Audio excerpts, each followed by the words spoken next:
I work as a wildlife photographer, and I've been doing it professionally for about 8 years now. Most of my assignments are pretty straightforward.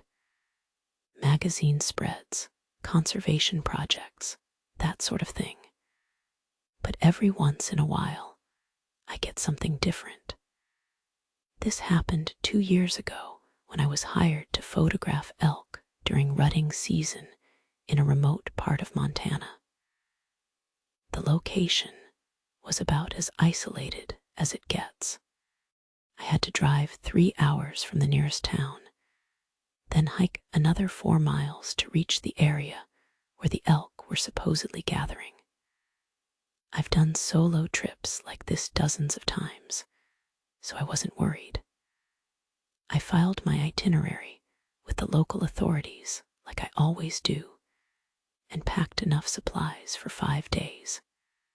The first 2 days were actually incredible. I got some amazing shots of bull elk sparring and bugling. The weather was cold but manageable, and I was feeling pretty good about the whole assignment. On the 3rd day, things shifted. I woke up to find fresh boot prints circling my tent. Not animal tracks, boot prints, human ones. They were all around my campsite, like someone had walked in a complete circle around my tent while I was sleeping. The prints were fresh enough that I could see the tread pattern clearly. I immediately felt sick to my stomach. I'd been completely alone out there, or at least I thought I had been. I packed up my camera gear and decided to do a quick perimeter check before heading out for the day's shoot. That's when I found something that made my blood run cold. About 20 yards from my tent, there was a small pile of rocks stacked in a deliberate pyramid shape. Next to it was one of my water bottles, the same water bottle I'd been drinking from the night before. I specifically remembered leaving it inside my tent before going to sleep. Someone had been inside my tent while I was sleeping and taken it. I should have left right then. I should have packed everything up and hiked straight back to my truck. But I didn't.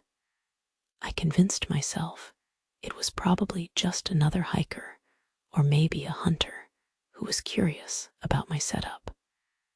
People do weird things in the woods sometimes, so I decided to push forward with my plan for the day. I hiked about 2 miles north to a meadow where I'd spotted elk the previous afternoon. The whole time, I couldn't shake the feeling that someone was watching me. I kept stopping and turning around, but I never saw anyone. The forest was dense enough that someone could have been following me from 50 feet away, and I wouldn't have noticed. I spent about 3 hours in the meadow getting shots, and the whole time I felt uneasy. The elk seemed skittish too, which was unusual given how focused they usually are during rutting season. Around mid-afternoon, I decided to head back to camp. I was maybe halfway there when I heard voices. Not one voice, multiple voices. They were coming from somewhere ahead of me on the trail. I couldn't make out what they were saying, but it sounded like 2 or maybe 3 people having a conversation. I called out, asking if anyone was there. The voices stopped immediately. Complete silence. I waited for maybe 30 seconds, then called out again. Nothing. I kept walking, and after a few minutes, I heard the voices again. This time, they were behind me. I spun around, but there was nobody there. The trail behind me was empty. I started walking faster, and the voices seemed to follow me.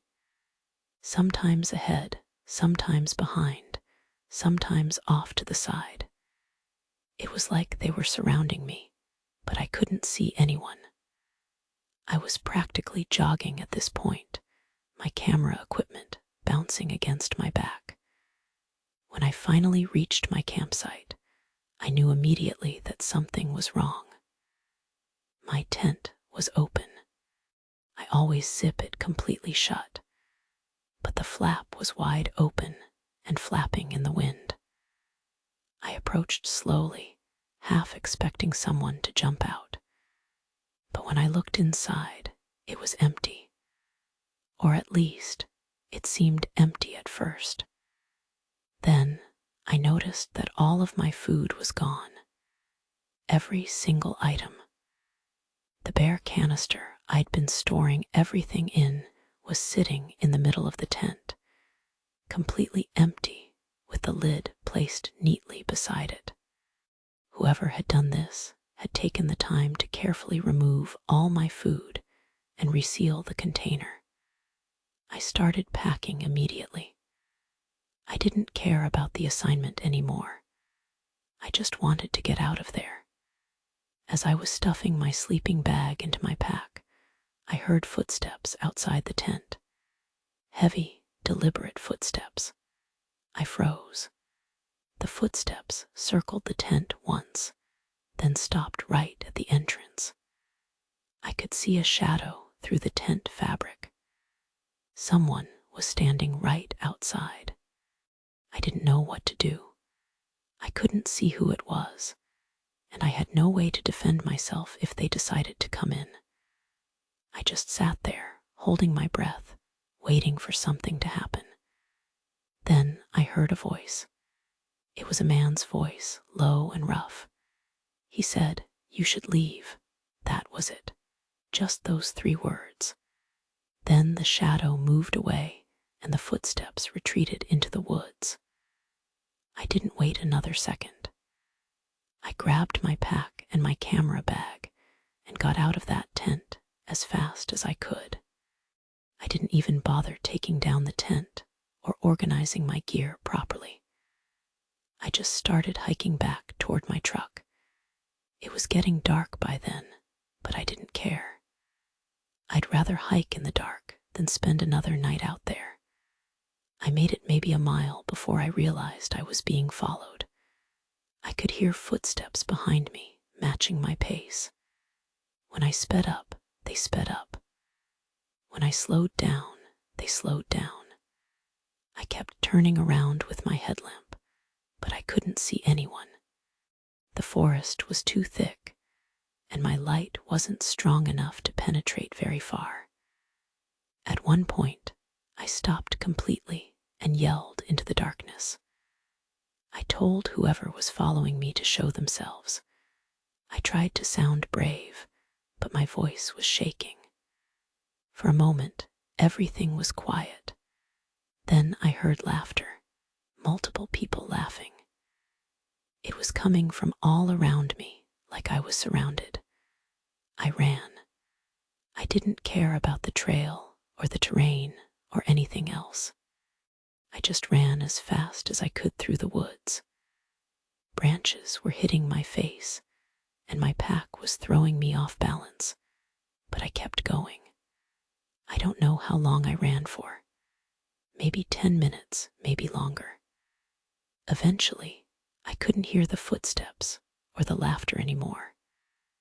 I slowed down and tried to get my bearings. That's when I realized I had no idea where I was. I'd run off the trail in a panic, and now I was completely lost in the dark.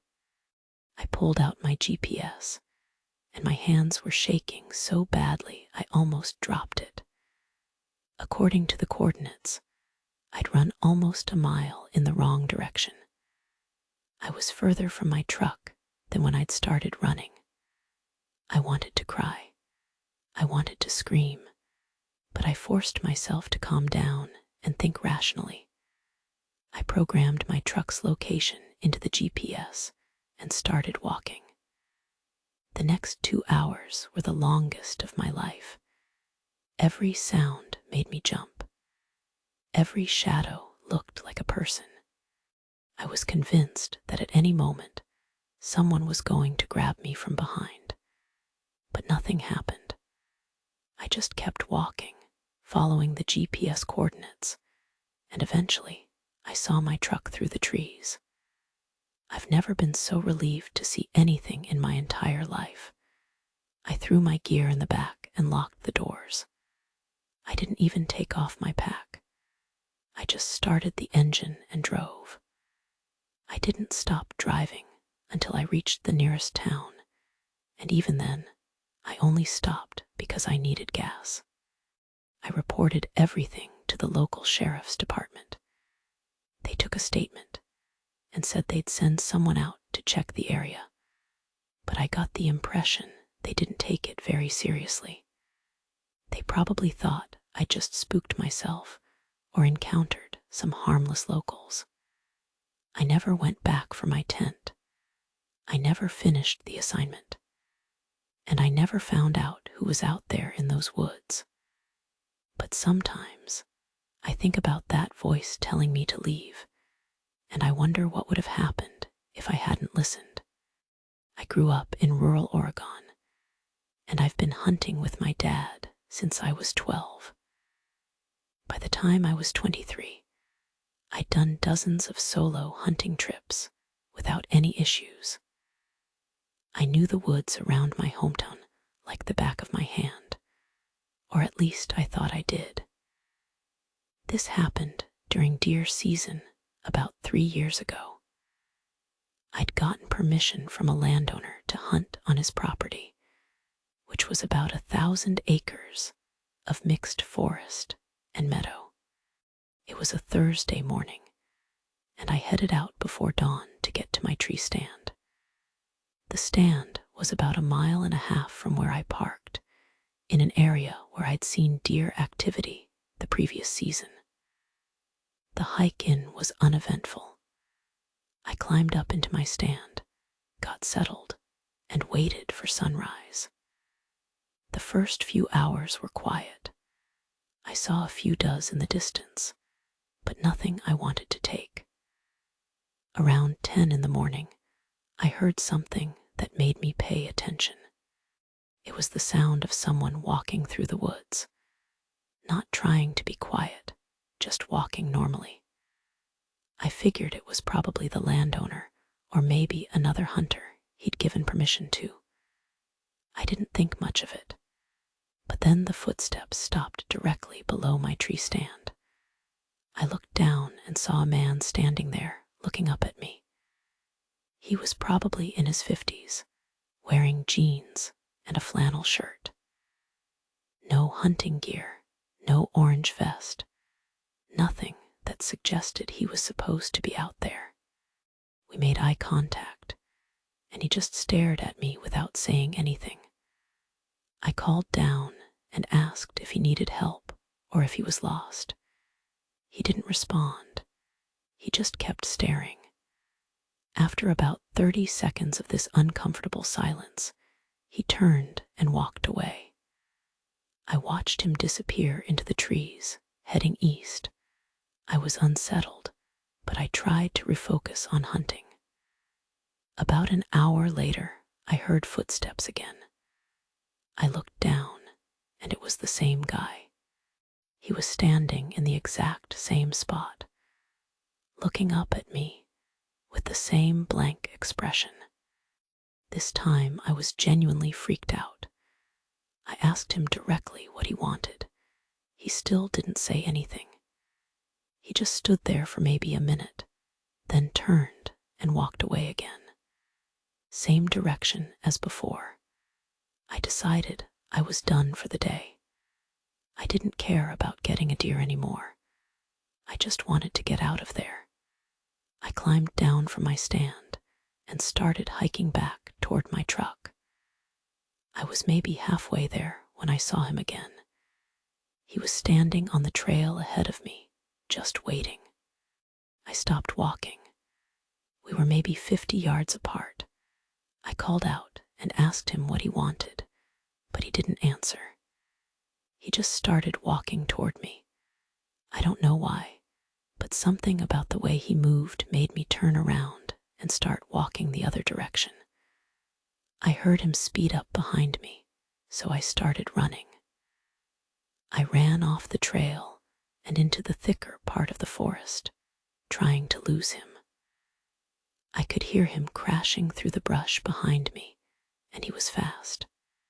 Faster than he should have been for someone his age. I ran until my lungs were burning, then ducked behind a large fallen tree and tried to stay quiet. I could hear him still moving through the woods, but the sounds were getting more distant. I waited there for probably 20 minutes, not moving, barely breathing. Eventually, I couldn't hear him anymore. I pulled out my phone to check my GPS and realized I had no signal.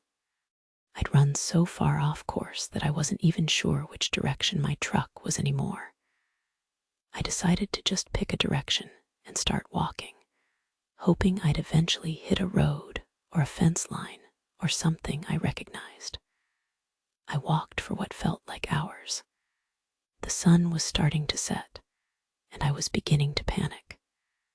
Then I saw a structure through the trees. It was a small cabin, really run down and old. There was no smoke from the chimney, no signs of life. I approached carefully and knocked on the door. No answer. I tried the handle and it was unlocked. Inside, the cabin was a mess. There was old furniture covered in dust, broken glass on the floor, and a smell I couldn't quite identify. But what caught my attention was the wall. Someone had written all over it in what looked like black marker. Names, dozens of names, some with dates next to them. I scanned the list and my heart stopped. My name was there. My full name, with today's date written next to it. I ran out of that cabin so fast I almost fell down the steps. I didn't care about being lost anymore. I just picked a direction and ran. I ran until I saw lights through the trees, and when I broke through the tree line, I was on a paved road. I flagged down a car, and the driver was kind enough to give me a ride back to where I'd parked. My truck was still there, untouched. I got in, locked the doors, and drove straight home. I reported everything to the police, including the location of the cabin, as best as I could describe it. They said they'd investigate, but I never heard back from them.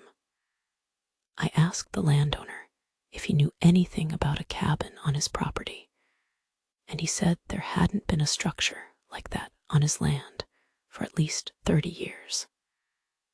I never went back to that property. I never went hunting alone again either. And I still have no idea how my name ended up on that wall.